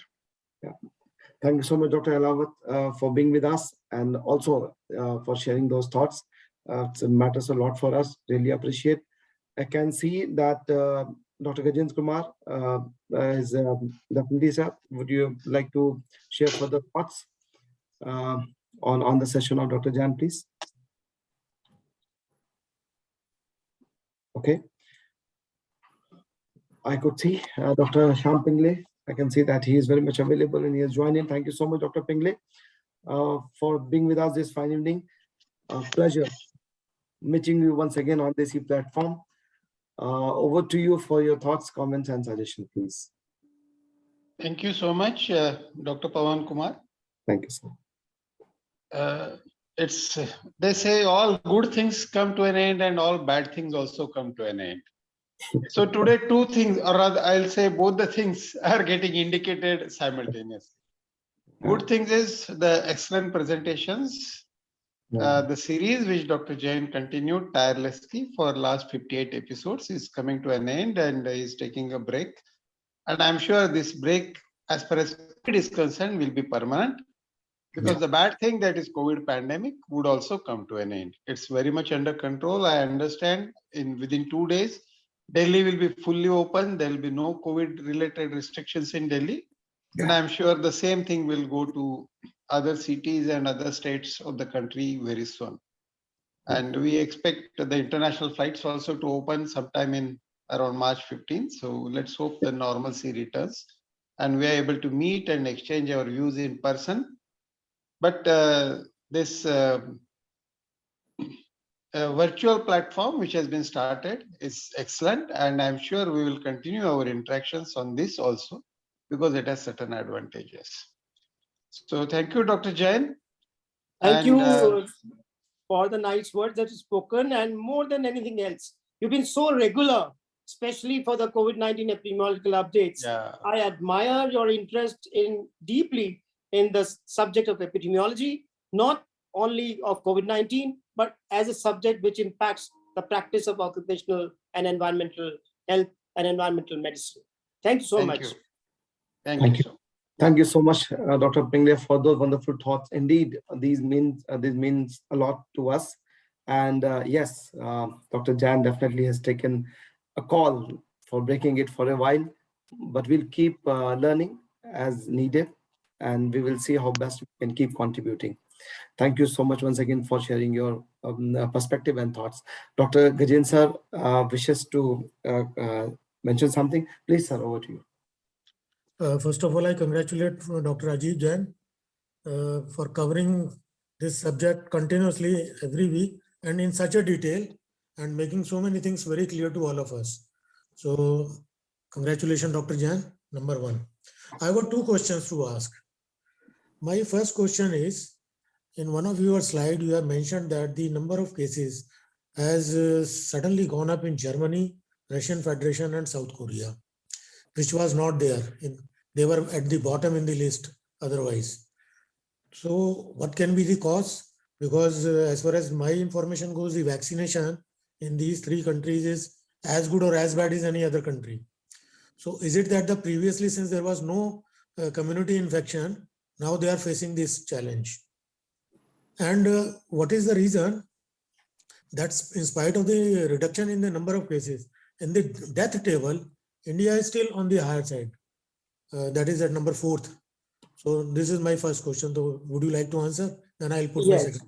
Yes, interesting observations, but they are a fact. As you know, when we track the evolution of the pandemic, we also track the evolution of the variant of concern. As I was talking about different variant, Delta and Omicron. And within Omicron, BA.1, BA.1.1, and BA.2 and BA.3. These are the 4 variants of concern in Omicron itself. Now, what is interesting is the variant of Omicron in South Korea is different. Variant of, Omicron variant in Germany is different, but in Russia, it has been spreading across because the country is so large. So the numbers are now reflecting as a gross figure, but the contributing factor is also USA is receding. So relative to that, Germany has gone up, Russia has gone up. And interestingly, you must have noticed Ukraine and Poland are also part of the top 10. They were not there earlier. So virus is evolving, and virus that shall continue to evolve in future as well. But what happens? The death rate does come down because number of vaccination that people have received, including boosters, is quite substantial. So that you won't find these countries in the deaths country. But also the second observation that you made, there is always a lag of about 2 weeks between cases rise and the deaths. Right. So one could predict what is going to happen 2 weeks later. So these countries will appear on that side 2 weeks later. Right. South Korea is facing a big challenge. As you know, and throughout the pandemic, South Korea escaped the entire process of infection. But now it is one of the top 2 countries in the world in terms of Omicron. Okay. Now my second question is, see, last year in sometime in Feb or March, the vaccination program in the country started. This Omicron variant came in November last year, 2021. And as per your own statement, in March 2022, 90% of the cases were Omicron. While in the first episode, it was only Delta. Omicron was not there, it came only in November. Now the question is, if this is the state of affairs of mutation of the virus, so there can be further mutation and another variant of concern may come into the environment. So that means we are still being exposed to the risks of this epidemic in spite of vaccination and in spite of the people already suffered from the illness and recovered. So what is your remarks on the subject, on the issue? Perfectly. You made the correct observation and history repeats itself.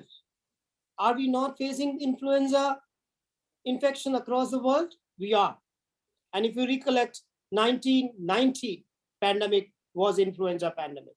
And you find it is now still the world is facing, and every year WHO declares 2 vaccines, one for the northern hemisphere, one for the southern hemisphere every year. The previous year's vaccine is not effective. Same shall happen for COVID-19 virus in the days and months and years to come. We have to start living with the virus, and that is going to happen. And that's why mid-July has been set as a WHO's target for 70% population of the world getting vaccinated. Now, the major development which has happened, at long last, the developed world is willing to give technology for vaccines and diagnostics and therapeutics to the developing countries. This week, WHO has signed an agreement between developed countries where the manufacturing plants in 7 different countries, especially African countries, shall be made operational within 2 months. So now the developed world is realizing unless they help the developing world, especially Africa, in getting vaccine production technology and vaccine administration, along with diagnostics and other services that are required into therapeutics, the pandemic is not going to go away from their countries. Because the simple reason, the transmission of people, transport of people, or transition or migration of people shall continue. Their economy cannot continue unless they help the developing world. So one small observation or a question, if that be so, I think the governments, because of this fatigue, COVID fatigue, all across are going to dilute all the restrictions. But I still feel mask wearing in public places must continue, and that seems to be one of the most effective method of prevention of spread of illness, if there is a proper way of wearing proper mask in the community. What is your say? Wonderful. In fact, this is what is going to be a blessing in disguise. Today, in another webinar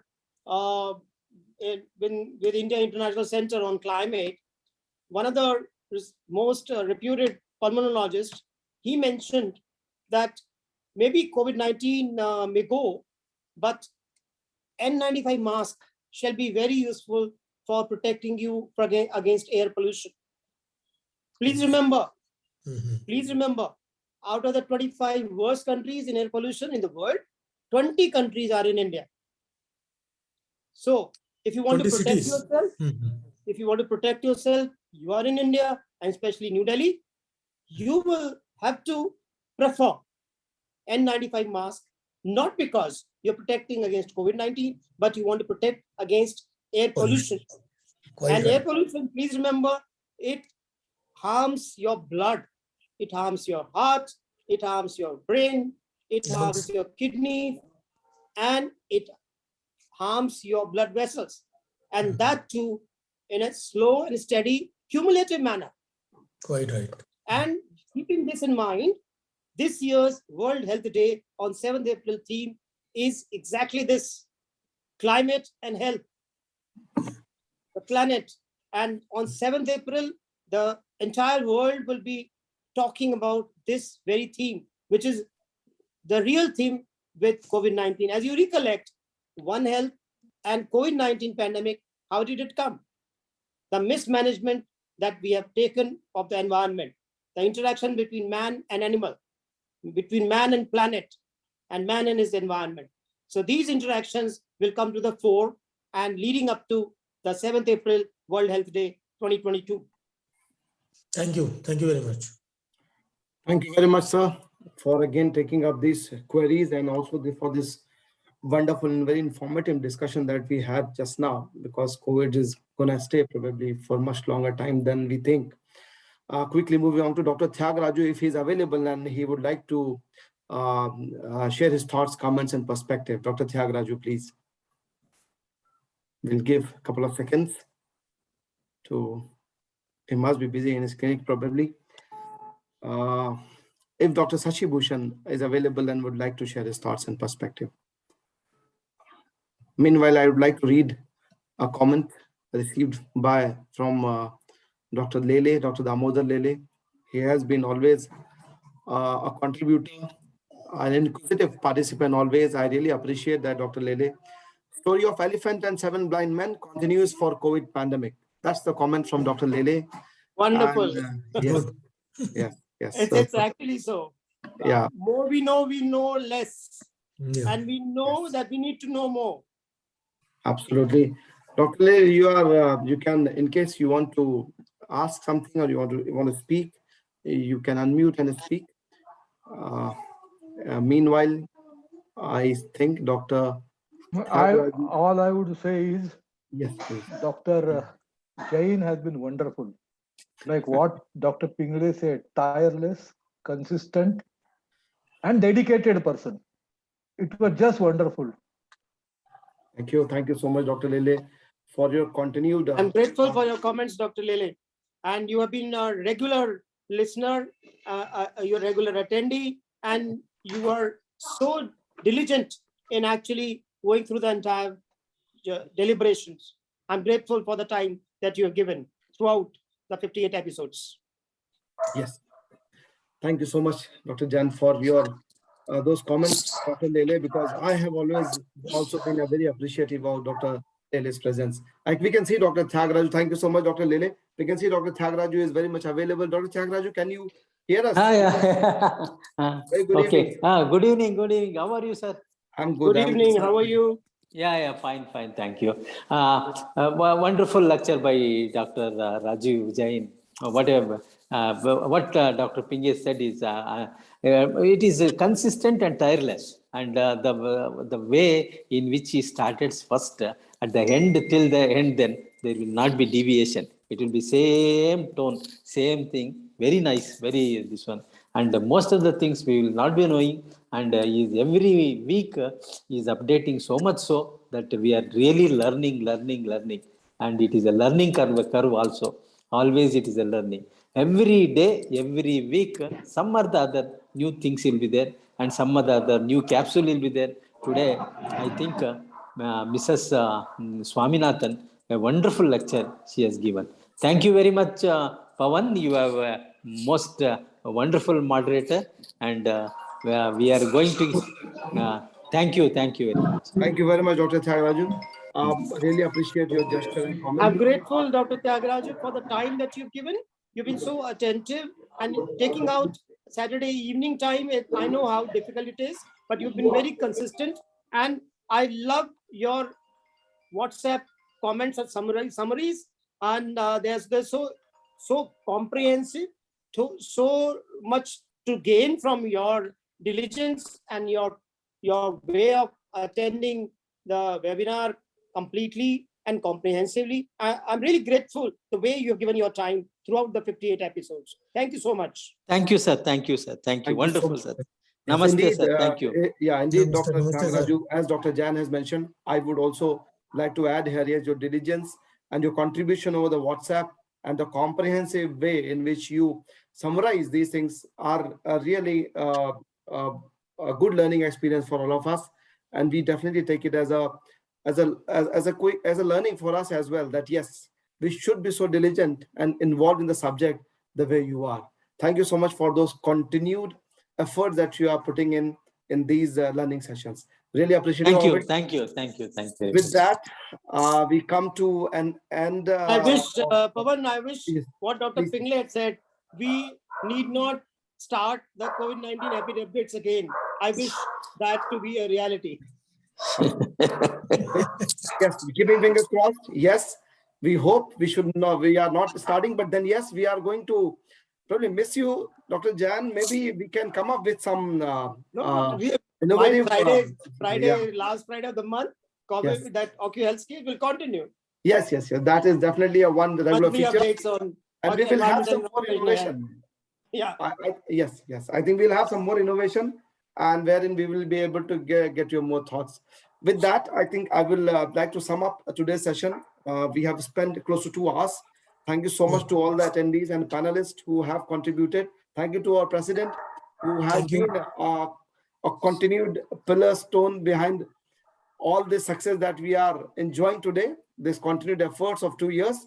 And very soon we'll be running our 100th episode. And I know that Dr. Jain sir will be smiling that day for the success that we have gained. I feel after our 100, this webinar will convert into a physical seminar as well. Yes. Thank you so much. Thank you all. Thank you very much. Have a pleasant evening and rest of the night. See you once again next week. Thank you. Thank you. Yeah, thank you so much. Thank you, sir.